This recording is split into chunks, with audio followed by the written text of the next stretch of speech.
Sin lugar a dudas, un hecho que marcará un hito en la historia diplomática panameña. Es el anuncio de ayer de romper relaciones con Taiwán y abrirlas con China. Tal vez un hito parangonable a lo ocurrido Carlos Salazar Medina en 1973, cuando Nixon pues abre relaciones con China y decía en ese momento: solamente alguien nacido en California, que entiende la magnitud del Pacífico, entiende hacia dónde debe ir las relaciones de un país como Estados Unidos. Así se le llamó. Así se le llamó. Porque ese fue el inicio de los acercamientos a través de unos encuentros de este deporte. Sí, claro. Para Panamá en especial, yo me congratulo mucho porque quienes recuerdan mi paso por 7 años por el Cañonero, con el amigo Don Plin, constantemente yo sustentaba las razones por las cuales Panamá debería tener, o debía tener entonces, relaciones con la República Popular China y no con Taiwán. En primer lugar, ya tanto el señor Blandón como muchos otros expertos han explicado a la saciedad los antecedentes de cómo se llegó a este punto, porque esta es una decisión, si bien un tanto difícil, era una decisión sumamente necesaria. Vamos a ver, primero, ¿quiénes tienen relaciones diplomáticas con Taiwán? Un grupo de países que... No es una lista muy larga. No es muy larga, pero muy particular. En un momento fueron 28, ya quedan 21. Vamos a ver. Suazilandia. Busquémoslo en el mapa, ¿verdad? En la parte sur de África. Burkina Faso, al norte de Nigeria, en lo que viene siendo el área del Golfo de Guinea en África. Haití, Belice, para mencionar algunos, ¿verdad?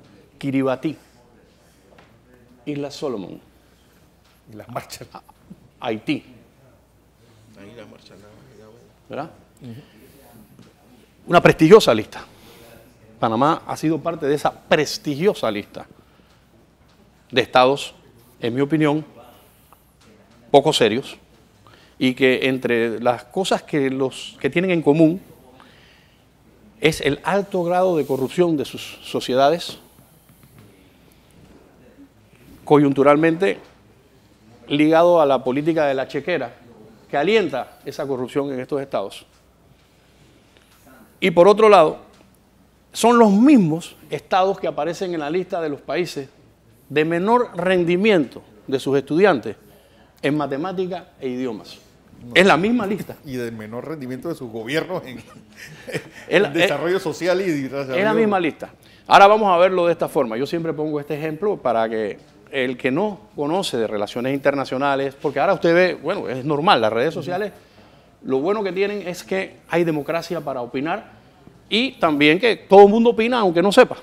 Sí. Pero hay que hacer docencia. Mire, hágase cuenta que Panamá tenga una revolución, una guerra civil, y que producto de esa guerra civil, el grupo que pierde, el grupo armado que pierde, se muda a Taboga. Y el que gana se queda en el istmo. Y el mundo entero reconoce al gobierno de Taboga. Esos son los panameños, los demás no somos panameños.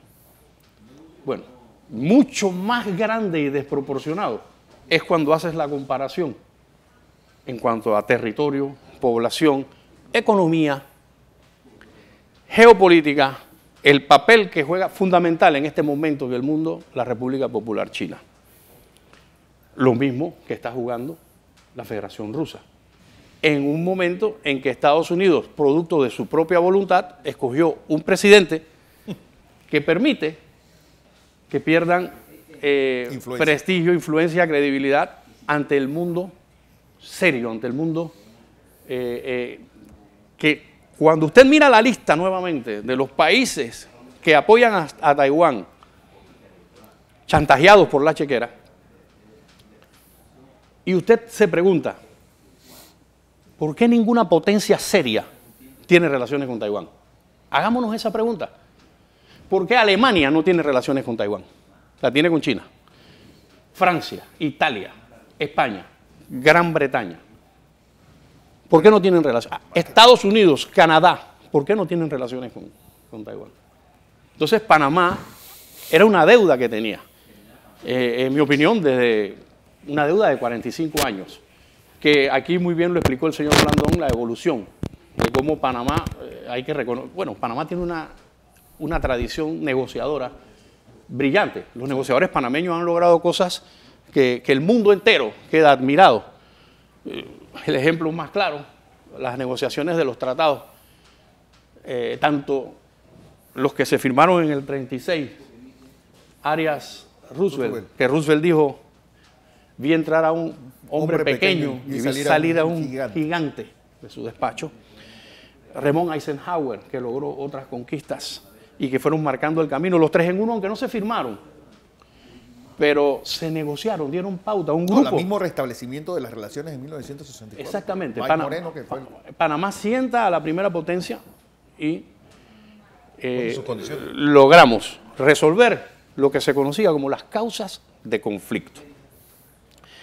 Luego, lo que se explicó hace un rato aquí, creamos una oficina. Hoy escuché en varias emisoras de radio que el señor Khan había sido embajador de Panamá en Beijing. Panamá nunca ha tenido embajador en Beijing. Ese es un error muy recurrente que escucho. Enorme. Encargado de la oficina comercial de Panamá. Exactamente, había una oficina comercial. Igual que China tenía una oficina comercial. Por supuesto. Pero si ya sabemos que más del 90% de los chinos que viven en Panamá vienen de la República Popular China, que uno de los principales inversionistas en toda clase de proyectos en Panamá es la República Popular China. Bueno, además que en economía hay un axioma.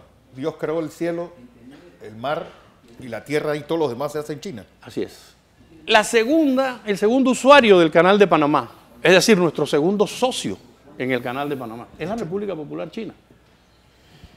Y ayer cuando yo veía los despachos y las noticias, me llamó mucho la atención porque vi que el presidente de Taiwán, muy molesto, catalogó de deslealtad el acto de Panamá. En las relaciones internacionales usted no puede hablar en esos términos, porque en primer lugar, cada Estado, no importa el tamaño del Estado, así sea el tamaño de un ají, como nos dijo Pinochet una vez a nosotros cuando votamos en contra de él, en una resolución de derechos humanos de las Naciones Unidas, países del tamaño de un ají, se refería a Panamá. Podemos ser del tamaño de un ají, pero cada Estado, no importa el tamaño, es un Estado con igualdad de derechos frente al resto de los estados, no importa el tamaño de esas grandes, medianas o pequeñas potencias. Y decir que es un acto de deslealtad es una falta de respeto al gobierno panameño, al presidente Varela, a la canciller y al Estado panameño, porque lo que se logró ayer fue un hito del Estado panameño.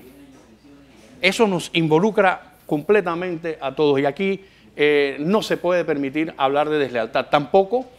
Como he leído y he escuchado mucho, lo que pasa es que todos los que están a favor de eso son unos comunistas. Entonces habría que empezar con el gran comunista llamado Richard Nixon. Pero de comunista a China solamente le queda el tema de los derechos humanos. El partido, el tema de los derechos humanos. Estás absolutamente en lo cierto, porque sabes perfectamente que los chinos hace mucho tiempo escogieron el eslogan y la vía de un Estado, dos sistemas. Dos sistemas. Y si hay un país en donde el capitalismo avanza a pasos agigantados, en donde usted escucha hablar ya de los grandes millonarios de Shanghai, de los hombres más... Bueno, tú tienes que ver nada más que ahora mismo resulta que China es más defensora del libre mercado que los propios Estados Unidos. Dicen que cuando inicia el Congreso del Palacio del Pueblo, las sesiones del Congreso, dice que eso le llaman la Semana de la Moda en China. Porque ahí van todos esos diputados con lo último de lo último, los últimos carros. Otra cosa que he visto... ¿Cómo debe ser la desconexión de China con Taiwán? Con Taiwán, bueno, eso tiene que ser siempre ordenado, a pesar de que ellos querrán hacerlo abruptamente porque han mostrado su molestia. Eso se hace ordenadamente. Porque, por ejemplo, ya tú llamas a la embajada de Taiwán y el teléfono está desconectado. Bueno. Y te digo que se hace ordenadamente porque entre las preocupaciones, y creo que tú hiciste la pregunta también acerca de qué va a pasar con los estudiantes panameños en Taiwán. Varias cosas pueden pasar. Una, que Taiwán respete lo que ya está funcionando y que terminen su ciclo los que están allí. ¿Por qué? Durante muchos años, los años 60, los años 70, los años 80, miles de panameños estudiaron en la Unión Soviética. Y Panamá no tenía relaciones diplomáticas. No tenía con la Unión relaciones Soviética. diplomáticas con la Unión Soviética. Y terminaron sus carreras y hoy son parte de la rueda económica de este país en múltiples ramas de la ciencia y el saber. Y si Taiwán asume una posición radical que dice, se me van, como les dijeron, por ejemplo, los búlgaros a los estudiantes cubanos cuando se cayó el socialismo. Se me van. Usted puede solicitarle a la República Popular China, porque en la misma lengua que estaban estudiando en Taiwán, Se los lleven para se lo lleven para Bueno. la República Popular China. La otra cosa, el avance científico, tecnológico, cultural, educativo, académico, deportivo, en todas las ramas de las artes, de las ciencias. El intercambio que podemos, mire, y yo lo pongo de una forma muy sencilla, el agro nuestro que está deprimido, una de las salidas que podría tener es lograr colocar en los mercados chinos la producción de arroz, de maíz, de sorgo, de lo que produzca Panamá. Una ciudad china. Se los comen. Y así de sencillo. Sí, se nos abre un continente de Muy oportunidades. sencillo. Si cada chino se come una cocaíta al año, una al año, tenemos que sembrar de palmera de coco desde Cabo Tiburón hasta Puerto Armuelle. Hasta Nicaragua. Bueno, Carlos Salazar, yo creo que vamos a entrar y sobre todo para ustedes, los que conocedores de esta materia de relaciones internacionales, pues esto es casi, pues están casi de plácemes porque van a ver una transformación importante.